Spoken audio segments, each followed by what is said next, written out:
Bonsoir chers candidats, bonsoir chers parents, bonsoir chers collègues. Vous voici encore ce soir sur le plateau de la télévision deuxième dans le programme Révisons ensemble, un programme qui a été spécialement conçu pour accompagner nos divers candidats aux divers examens. Aujourd'hui, comme vous le savez, tous les lundis soir à partir de 17h, c'est le français. Nous faisons du français spécialement pour nos candidats de la classe de 3e. L'examen, c'est pour un mois, n'est-ce pas? Super. Donc, j'espère que vous tous êtes planchés sur les révisions. Et même à l'école, vous faites des révisions. Alors, chers candidats, ce soir, je vais vous aborder sur des notions très essentielles qui sont source de difficultés au niveau des candidats. Au niveau des candidats, c'est-à-dire à votre niveau, il y a des camarades qui ne comprennent pas certaines notions et ces notions vont faire l'objet de ma séance de ce soir. Mais tout d'abord, avant de me lancer sur ces notions, je vais tout d'abord faire un petit rappel de ce que nous avions vu la séance passée. Vous le savez, ceux qui étaient déjà ceux qui étaient au poste téléviseur, à leur poste téléviseur, et me suivaient. Nous avons abordé des notions très essentielles. Nous avions annoncé deux points grammaticaux à aborder, mais dommage, le temps ne nous avait pas permis de pouvoir les aborder toutes. Donc nous avons seulement abordé une notion qui a été très intéressante. Il s'agissait des degrés de signification d'un adjectif qualificatif. Et pour rappel, nous avons parlé du comparatif, qui est un degré de signification de l'adjectif. Nous avons parlé du superlatif relatif. Nous avons parlé du superlatif absolu.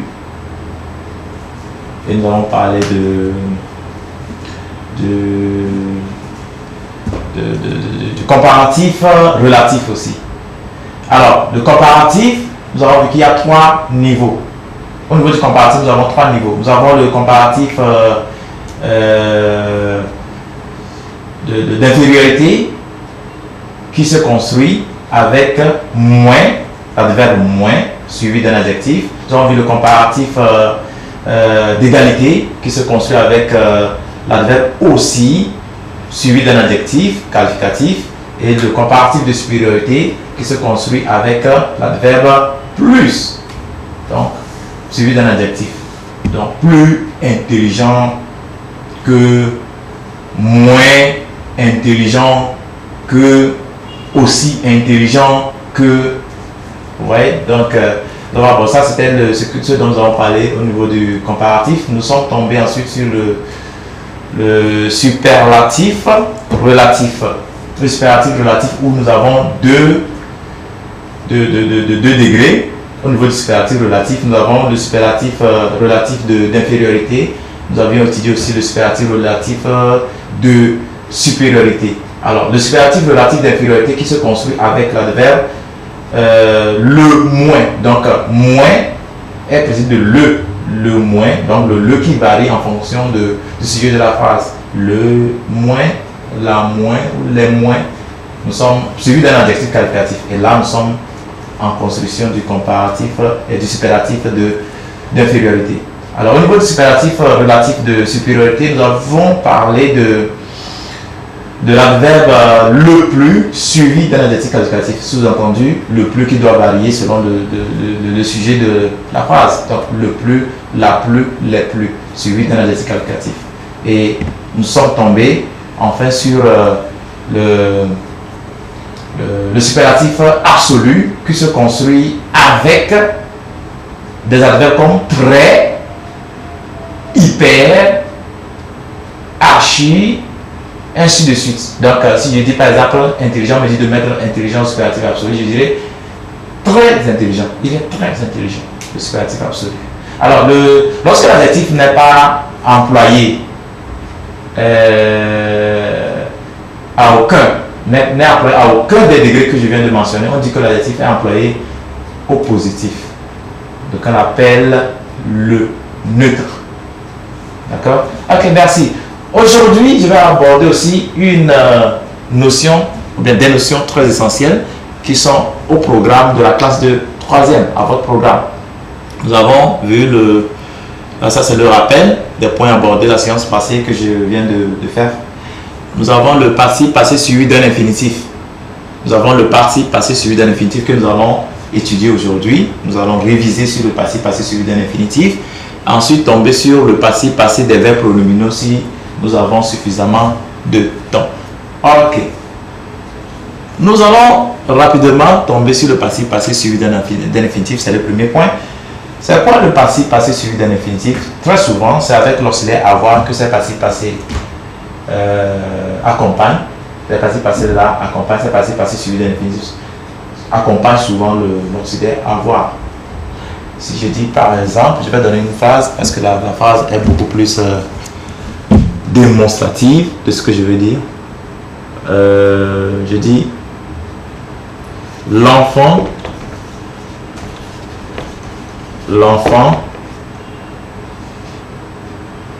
a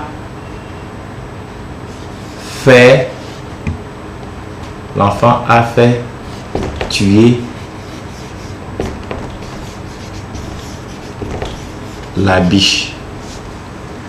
L'enfant a fait tuer la biche. Ça, c'est une phrase qui nous parle, une phrase qui comporte un participe passé suivi d'un infinitif. Nous avons le participe passé fait suivi d'un infinitif. Et l'infinitif, c'est tuer.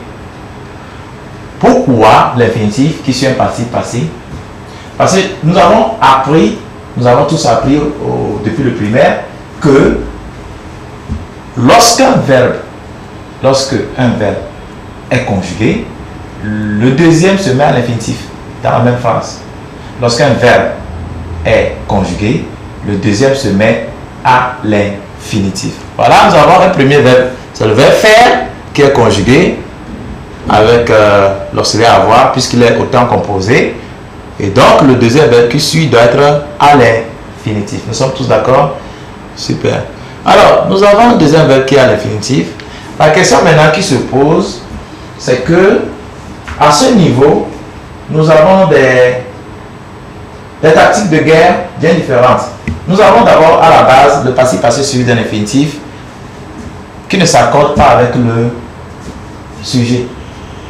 On est d'accord? Le participe passé employé avec l'auxiliaire avoir ne s'accorde pas avec le sujet. Mais il s'accorde avec le COD à une condition. Si et seulement si ce COD est placé dans la phrase avant le participe passé. On est tous d'accord? C'est un rappel. C'est un rappel. Et j'espère que vous vous rappelez de cette règle. Alors, le participe passé suivi d'un COD, le participe passé employé avec l'auxiliaire avoir plutôt, ne s'accorde pas avec le sujet. Il s'emploie avec le COD si seulement le COD est placé avant lui.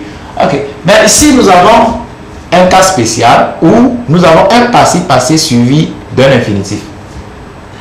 Lorsque le participe passé est suivi d'un infinitif, qu'est-ce qui se passe? Il n'y a pas d'accord. Il n'y a pas d'accord de participe passé. Je vais vous donner encore une autre phrase. Si je dis par exemple ici, parce qu'il y a quelque chose de particulier que je vais vous dire par rapport à ceci, par rapport au verbe faire, qui fait dérogation par rapport à la règle générale des participes passés suivis d'un infinitif. Je vais vous donner aussi d'autres verbes à l'appui, d'autres verbes d'exemple. Bon, ici, par exemple, je vais vous donner un exemple. Les arbres qu'il a vu couper, les arbres qu'il a vu couper, les arbres qu'il a vu couper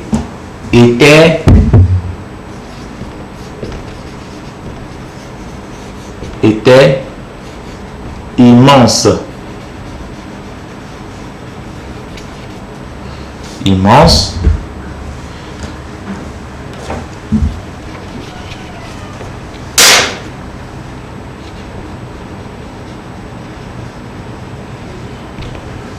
J'espère que vous me suivez. Je dis, les arbres qu'il a vu couper étaient immenses. Je donne encore une deuxième phrase. Les musiciens, ce sont des phrases phares qui sont beaucoup employées pour donner pour pouvoir expliquer la leçon sur le participe passé suivi d'un infinitif. On dit les musiciens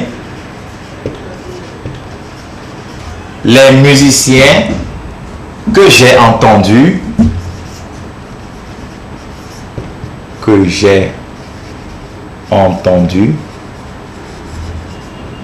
bon, je mets entendu en parenthèse, je mets aussi vu en parenthèse. Les musiciens que j'ai entendus jouer hier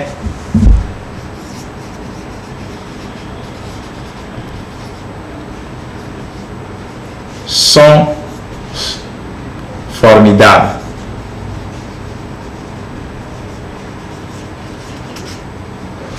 Sont formidables.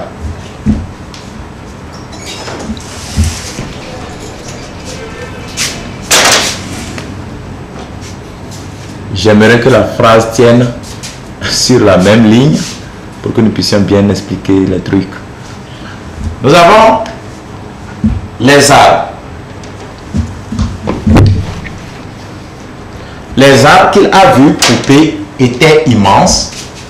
Première phrase, numéro 1. Et nous avons la deuxième phrase, numéro 2, qui dit: les musiciens que j'ai entendus jouer hier sont formidables. Alors, qu'est-ce qui se passe lorsque le participe passé est suivi d'un infinitif et qu'il n'y a pas un COD dans la phrase? Le participe passé reste invariable. On est d'accord? Le participe passé reste invariable. Mais lorsqu'il y a un COD dans la phrase, on va chercher la place de ce COD. On va chercher la place de ce COD par rapport au participe passé. Nous savons à la base qu'un participe passé suivi, le participe passé employé avec l'auxiliaire avoir ne s'accorde pas avec le COD si le COD est placé après le participe passé, n'est-ce pas? Ok. Mais si le COD là est placé avant le participe passé, il y a accord. On est d'accord? Ok, super. Ici, nous avons un participe passé. Où sont les participes passés? Vous aurez dû les reconnaître tout de suite. Nous avons les participes passés vus. Donc, participe passé. Nous avons les participes passés. Le participe passé entendu. Voilà. Et maintenant, tous ces deux participes passés sont suivis d'un infinitif. Ces participes passés sont suivis chacun d'un infinitif. Maintenant, c'est quoi le problème là? Lorsque un participe passé est suivi d'un infinitif, les tactiques d'accord changent. Les tactiques d'accord changent. C'est bon? Comment est-ce que les tactiques d'accord changent? Vous vous rappelez peut-être la leçon. Votre professeur vous en a parlé, n'est-ce pas?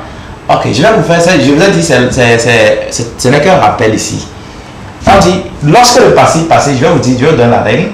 On dit, lorsque le participe passé est suivi d'un infinitif, il n'y a pas d'accord si c'est l'infinitif qui a un COD. Lorsque le participe passé est suivi d'un infinitif, il n'y a pas d'accord si c'est l'infinitif qui a un COD. Vous avez compris ça? Nous avons un participe passé qui est suivi d'un infinitif. Et on nous dit il n'y a pas d'accord. Accord de quoi? Nous sommes bien évidemment en train de parler des participes passés. Il n'y a pas d'accord du participe passé si c'est l'infinitif qui a un COD.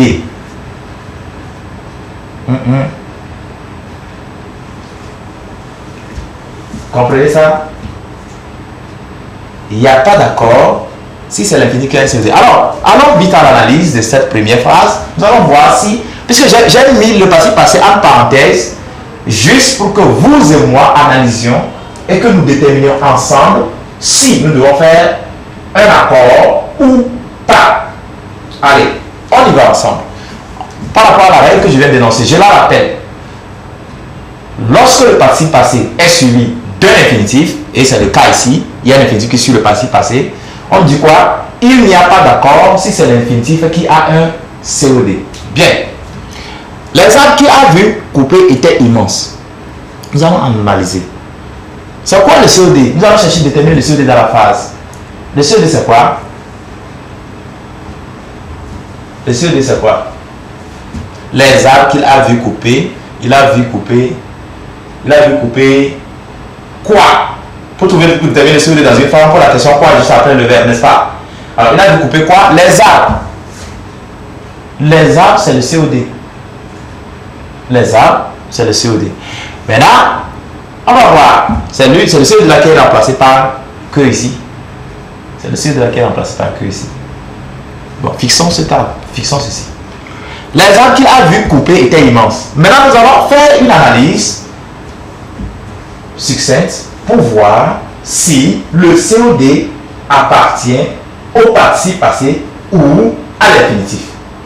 Pour déterminer si nous devons faire un accord ou pas. Ok.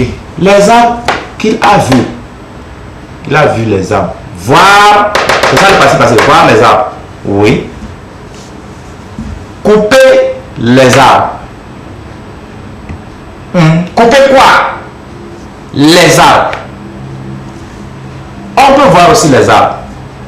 Mais l'infinitif ici, on semble croire que les deux ont pour COD les arbres. Puisqu'on dit voir les arbres.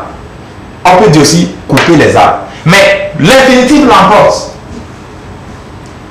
L'infinitif l'emporte. Pourquoi? Parce que je vois quoi? Je vois couper les arbres. Ce n'est pas les arbres que je vois, mais je vois l'action de couper les arbres. Et bien donc, le COD n'appartient pas à voir. C'est plutôt couper qui a ce COD. Les arbres. Alors, si c'est l'infinitif qui a un COD, il n'y a pas d'accord. Donc ça veut dire qu'on va écrire vu comme ceci. On ne met pas S à vue. Le participe passé suivi de l'infinitif. Lorsque c'est l'infinitif qui a un COD, il n'y a pas d'accord. C'est ce que nous voulons faire. C'est l'infinitif qui a un COD. Il n'y a pas d'accord. Couper les arbres. C'est les arbres qu'on coupe. Alors, l'infinitif a un COD, il n'y a pas d'accord. On est d'accord? Ok. Maintenant, ici, dans ce deuxième cas, on peut comprendre le premier cas quand le comparant au deuxième cas. Et observons le deuxième cas. On dit, les musiciens que j'ai entendus jouer hier sont formidables. Je vais vous donner la règle qui concerne ceci. Donc, on déduit la règle à contrario. C'est le contraire de ceci. On est d'accord? C'est tout à fait le contraire de ce qu'on m'a dit ici. On dit, la règle dit quoi? Lorsque le participe passé est suivi d'un infinitif, je donne la règle qui doit régir l'accord dans cette phrase. Il y a des accords dans cette phrase. On dit, lorsque le participe passé est suivi d'un infinitif, si, il y a une condition, si c'est le participe qui a un COD, et que, si c'est le participe qui a un COD, il y a deux conditions là. Si c'est le participe qui a un COD, et que ce COD est placé avant, deux conditions. Si c'est le participe qui a un COD et que ce COD est placé avant, alors quoi? Le participe s'accorde avec ce COD. Lorsque nous avons une phase dans laquelle le participe passé suivi d'un infinitif, si c'est le participe qui a un COD et que ce participe est placé avant, il y a accord du participe passé avec ce COD. Observons. Application. Les musiciens que j'ai entendus jouer hier sont formidables. Les musiciens que j'ai entendus jouer hier sont formidables. Nous avons, c'est clair, c'est bien clair devant tous que nous avons un participe passé ici, suivi d'un infinitif. On est d'accord? Nous avons un participe passé ici, suivi d'un infinitif. Maintenant, la question est de savoir si le participe passé là va s'accorder. Alors, pour savoir s'il va s'accorder, nous allons essayer de faire des analyses. Est-ce que ce participe passé, le COD qui est dans la phase, appartient au participe passé? Déterminons d'abord le COD dans la phase. J'ai entendu qui? Les musiciens. D'accord? J'ai entendu les musiciens. Ok. Le CED alors, c'est les musiciens. Ok. Il y a jouer, on va comparer. Entendre, c'est ça le passé passé. Entendre les musiciens. Jouer les musiciens. Pourquoi je fais ça? C'est juste pour déterminer si c'est le participe qui a ce COD, les musiciens, ou c'est l'infinitif qui a ce COD. Voilà pourquoi je suis en train de faire cette comparaison. J'ai entendu qui? Les musiciens. Ah, ça marche, hein? On est d'accord? J'ai entendu les musiciens. Voilà. Jouer les musiciens. On ne peut pas jouer les musiciens. Alors, le COD qui est placé avant le passé passé appartient à quoi? Au participe passé, par l'infinitif. Le COD, les musiciens, qui est placé avant le passé passé suivi d'un infinitif, appartient au participe passé et non à l'infinitif. Et bien donc, nous allons faire un accord. Nous allons accorder le passé passé. C'est clair? C'est si simple. Ok, quand j'ai un passé passé suivi d'un infinitif, je reprends. Quand j'ai un passé passé suivi d'un infinitif, je me demande, le passé passé, le COD, je cherche le COD dans la phrase. S'il n'y a pas de COD, le passé passé reste invariable. S'il n'y a pas de COD dans la phrase, le passé passé reste invariable. On est d'accord? Super. Mais quand il y a un passé passé dans la phrase, et que ce passé passé suivi d'un infinitif, c'est ça les analyses que nous allons faire. Nous allons voir. Entendre les musiciens, oui. Entendre qui? Les musiciens. Ça, c'est un COD. On a joué les musiciens. L'infinitif, jouer les musiciens. On ne peut pas jouer les musiciens. Donc, l'infinitif ne peut pas avoir pour COD les musiciens. Alors, je conclue directement que les musiciens, le COD des musiciens placé avant le passé passé appartient donc à ce passé passé. Et bien donc, il doit avoir accord entre ce passé passé et ce COD. Alors, aidez-moi à accorder. Donc, j'enlève les parenthèses pour montrer que le COD a subi les transformations nécessaires. Donc, il est juste, si je l'ai mis en parenthèse, c'est pour dire qu'il est encore à l'étape non touché. On ne l'a pas encore touché, on ne l'a pas encore modifié, on ne l'a pas encore transformé. Alors, maintenant, si j'enlève le parenthèse, ça dit qu'il doit être juste. Alors, qu'est-ce qu'on va faire? Si le COD, les musiciens placés ici, appartient au passé passé, nous allons voir les musiciens, on va déterminer le genre et le nombre du COD. Le genre et le nombre. Et les musiciens, c'est à quel genre? On dit un musicien. Genre masculin, nombre pluriel. Alors, on ne mettra que S à la fin de entendu. On ne mettra que S à la fin de entendu. Donc j'ai accordé, j'ai déterminé, qu'est-ce que j'ai fait? Quand je vois une phrase dans laquelle il y a un participe passé suivi d'un infinitif, un participe passé suivi d'un infinitif, je cherche à savoir si le COD qui est appelé dans la phrase appartient à l'infinitif ou au participe passé. Une fois que je trouve que le participe passé ou bien le COD passé dans la phrase appartient à l'infinitif, je ne fais pas d'accord du participe passé. Par contre, si le participe passé a un COD, c'est-à-dire le COD qui est placé avant dans la phrase appartient au participe passé, il y a donc accord. On est d'accord? Alors, c'est ça que j'ai expliqué ici. Les arbres qu'il a vu couper étaient immenses. Voir les arbres, couper les arbres. Couper les arbres, on coupe les arbres. Couper les arbres.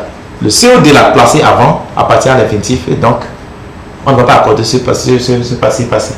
On regarde ici, les musiciens que j'ai entendu jouer, je regarde entendu, je vois le passé passé, je le compare avec je l'utilise avec le COD. Entendre les musiciens, oui. Je prends l'infinitif aussi. Jouer les musiciens. Non, on ne peut pas jouer les musiciens. Donc le COD là n'appartient pas à l'infinitif. Il appartient plutôt au passé passé. Et bien donc, il va y avoir accord entre le passé passé et le COD qui est placé avant. C'est bon? Ok, je vais donner une autre phrase que nous allons manipuler ensemble.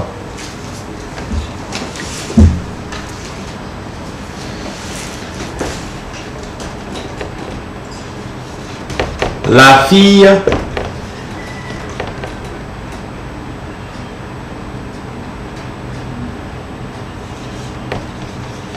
que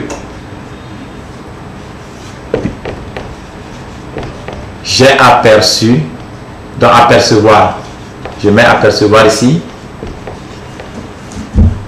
j'ai aperçu, frapper à la porte,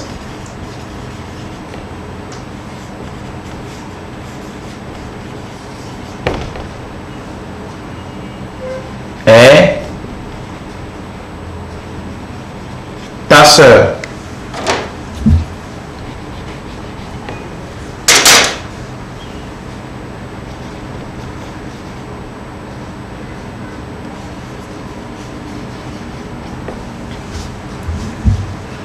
Alors, on nous dit, on dit, la fille que j'ai apercevoir frapper à la porte est ta sœur. On nous dit d'écrire correctement le passif passé du verbe en parenthèse. Alors, ça va être le passif passé d'apercevoir, naturellement. La fille que j'ai aperçue. Donc, ça fait la fille que j'ai aperçue. La fille que j'ai aperçue avec cédille, parce que ça fait que si je ne mets pas la cédille. Dans la fille que j'ai aperçue, j'ai mis la fille que j'ai aperçue. Maintenant, je me demande s'il faut faire l'accord ou pas. Et si vous faites l'accord, je vais me demander où est le CO de l'affaire. J'ai aperçu qui? La fille. Frapper qui? C'est frapper la fille, l'infinitif. Je prends le passé. Aperçu la fille. Apercevoir la fille. Oui, on peut apercevoir la fille. C'est que la voir. Frapper la fille. Frapper la fille là, c'est pas. L'infinitif là, c'est pas son COD qui est la fille. Donc, la fille appartient à aperçu. Et bien donc, il doit avoir accord. Le passé aperçu appartient à un COD qui est placé avant, la fille. Un COD qui est placé avant. Et le COD c'est la fille. On va accorder maintenant en genre et en nombre. Après analyse, nous allons trouver que la fille n'appartient pas à frapper. Plutôt, on a aperçu la fille frapper à la porte. La fille dans l'action. On a aperçu la fille dans l'action de frapper à la porte. Pas la fille qu'on a aperçue. La fille dans toute l'action de frapper à la porte. Et bien donc, ici, nous allons mettre le mien parce que là, nous avons la fille que j'ai aperçue. Donc, aperçue, on va prendre le mien. Et on enlève les parenthèses pour montrer que on a fait la transformation nécessaire. On est d'accord? Super. Donc la fille que j'ai aperçue frapper à la porte est ta soeur. Ok. Je vais vous donner encore une deuxième phrase d'analyse. L'essentiel ici, vous savez, nous sommes limités dans le temps, chers candidats, chers collègues, chers parents. Nous sommes limités dans le temps. Et donc, ce qui est très essentiel aux candidats à faire, c'est de comprendre les manipulations. À partir de deux phrases, de comprendre l'essentiel.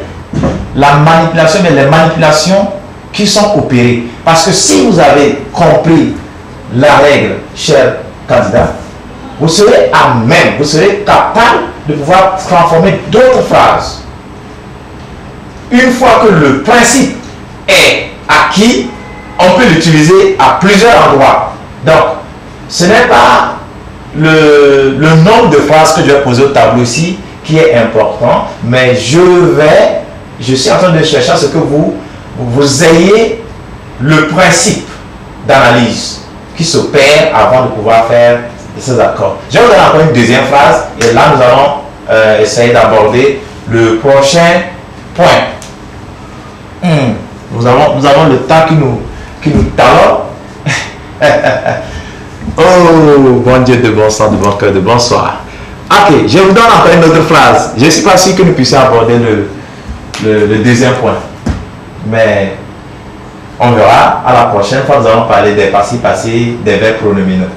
Nous allons parler des passés passés, des verbes pronominaux. Et je vais migrer vers la rédaction où nous allons voir comment rédiger sa rédaction pour avoir une bonne note. quels sont les principes de base, quelles sont les règles de base à observer par le candidat pour rédiger une bonne rédaction, pour avoir un bon texte en troisième partie de l'épreuve. Ok, je vais vous donner encore un autre exemple. Je vais dire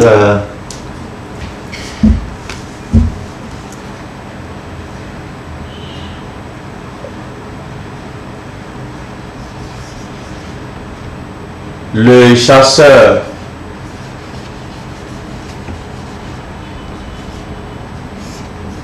que j'ai vu tuer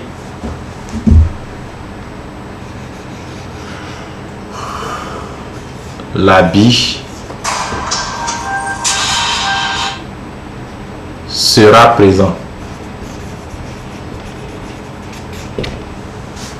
Le chasseur que j'ai vu tuer la biche.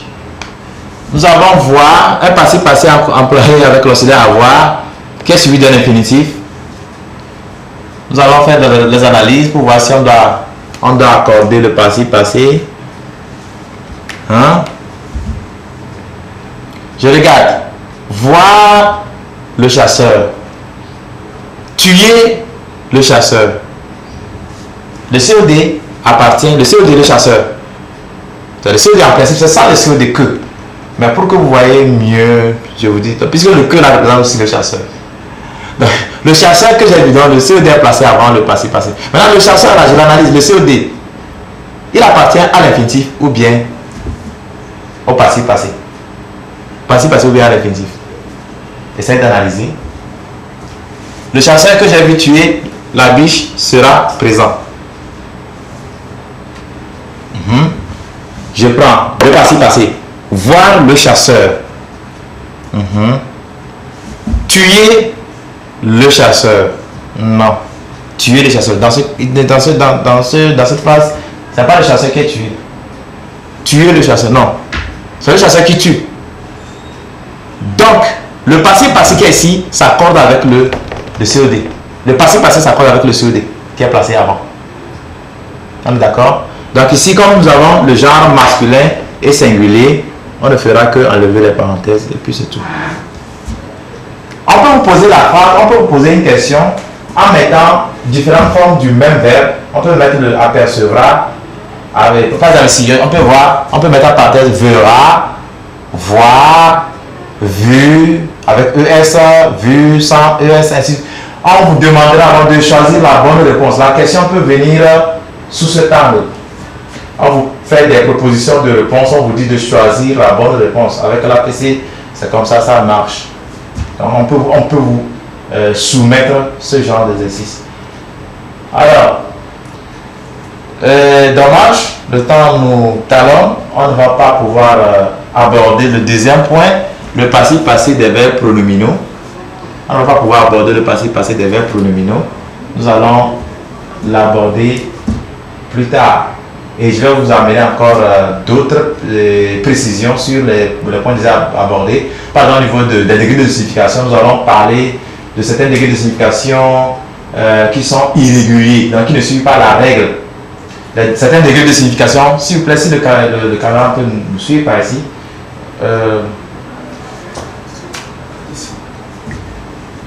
Je ne fais pas voir. Alors, nous allons essayer de voir les degrés de signification irréguliers et quoi encore, avoir d'autres genres de passé qui ne s'accordent pas, quelle qu'en soit la part du COD, avec le passé des verbes suivi d'un infinitif. Vous comprenez? Donc nous allons voir ça. Ce sont des précisions que je vais faire les prochaines fois avant d'aborder le passé des verbes pronominaux. J'espère que vous avez été très contents ce soir de m'avoir suivi, d'avoir compris certaines notions. J'ai essayé. Si vous ne comprenez pas, alors essayez de poser des questions à vos professeurs. Nous sommes en période de révision. Donc, demandez à chaque fois que besoin sera. Demandez au professeur. Demandez au professeur, dites-lui, je n'ai pas compris ceci, je n'ai pas compris cela. Est-ce que vous pouvez nous réexpliquer? Le professeur est là pour vous aider. Donc, n'ayez pas peur de poser vos questions. Et je crois que le bon Dieu sera à votre côté, ou bien à vos côtés, pour vous faire réussir. Et vous serez au lycée l'année prochaine. Donc, l'élixir magique pour réussir, c'est étudier à chaque fois, être aux côtés de ses cahiers. Ce n'est pas le moment de fêter. Lorsque les gens fêtent, les gens crient 1er mai, Ramadan, oubliez ça. Quand vous allez réussir, vous allez fêter, vous allez organiser une fête à votre goût. Allez, chers candidats, merci de m'avoir suivi ce soir. Chers parents, merci aussi de m'avoir suivi. Et chers collègues, merci beaucoup. Et essayez de revoir ces points avec les élèves en révision. Toucher ces points essentiels parce que là, ce sont des points qui sont un peu difficiles à comprendre, surtout pour certains candidats. Et j'espère que vous avez suffisamment de sagesse pour reprendre ces points. Je compte sur vous. On est ensemble. Allez, chers candidats, on se dit à lundi prochain pour un nouveau numéro. Bonsoir.